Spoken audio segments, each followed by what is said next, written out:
Tu es rigoureuse, tu vas au bout de ce que tu commences. Quand tu t'engages dans un projet, tu le fais vraiment. Tu réfléchis, tu anticipes, tu vois les détails, tu cherches la cohérence. Et pourtant, dans le monde professionnel, tu peux te sentir profondément en décalage. Pas forcément parce que tu n'aimes pas travailler avec les autres, ou parce que tu te crois supérieur, ou encore parce que tu veux que tout soit parfait, mais parce que tu as l'impression de ne pas fonctionner au même niveau d'implication, de précision ou de sens.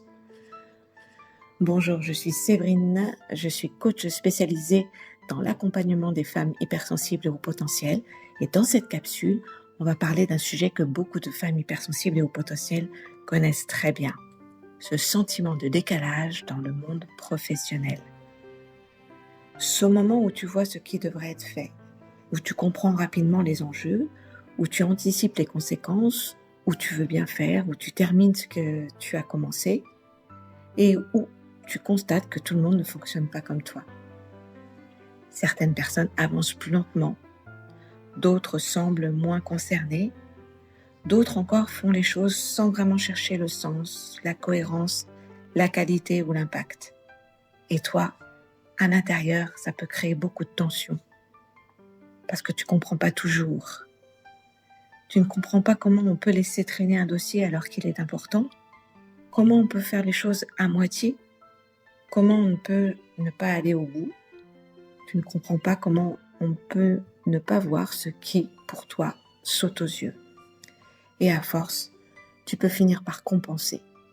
Tu reprends, tu corriges, tu vérifies, tu anticipes, tu fais souvent à la place des autres, tu portes une charge mentale qui officiellement n'est pas toujours la tienne. Et c'est là que quelque chose peut devenir très épuisant. Parce qu'au départ, ta rigueur est une force, ton implication est une force, ta capacité à voir vite, à comprendre finement, à relier les informations, à sentir les incohérences, tout ça c'est une force.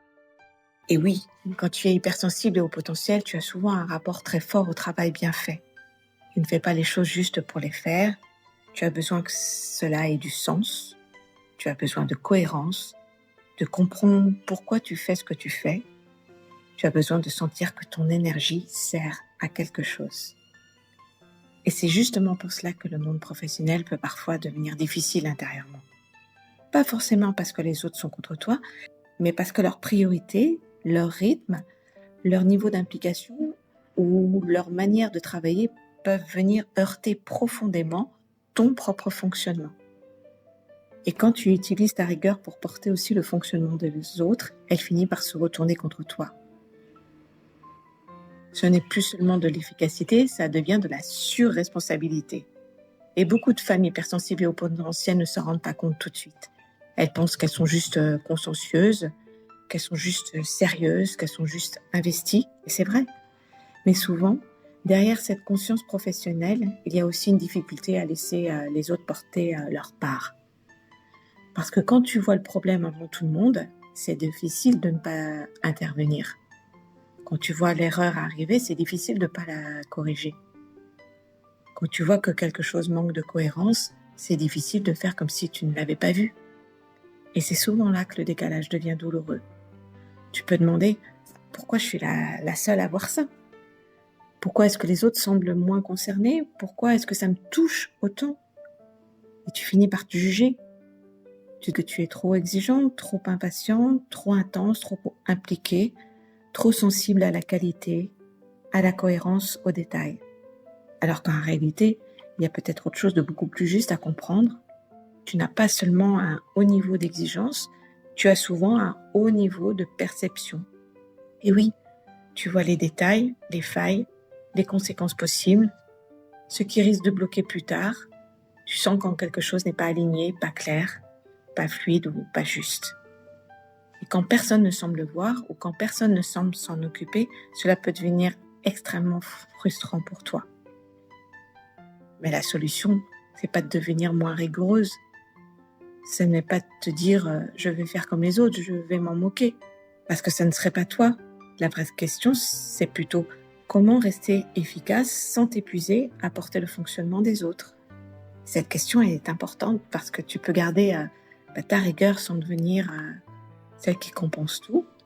Tu peux garder ton exigence sans attendre que tout le monde ait exactement la même.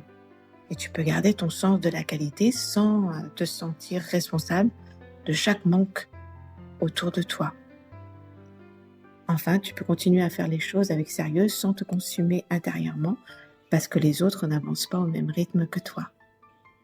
Et ça, pour moi, c'est un apprentissage essentiel quand on est hypersensible et au potentiel dans le monde professionnel.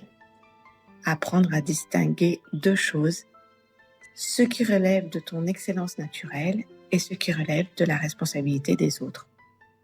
Parce que ton excellence naturelle est précieuse, ta capacité à aller au bout, à comprendre vite, à mettre du sens, à faire les choses avec cœur et précision, c'est une vraie ressource. Mais cette ressource ne doit pas devenir une prison.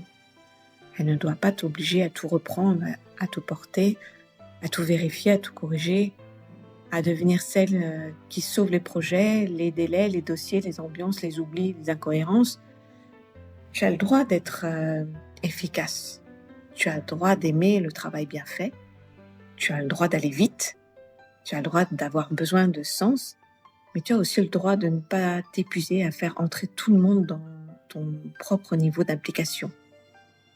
Et ça ne veut pas dire que tu deviens indifférente, que tu baisses tes standards ou que tu abandonnes la qualité.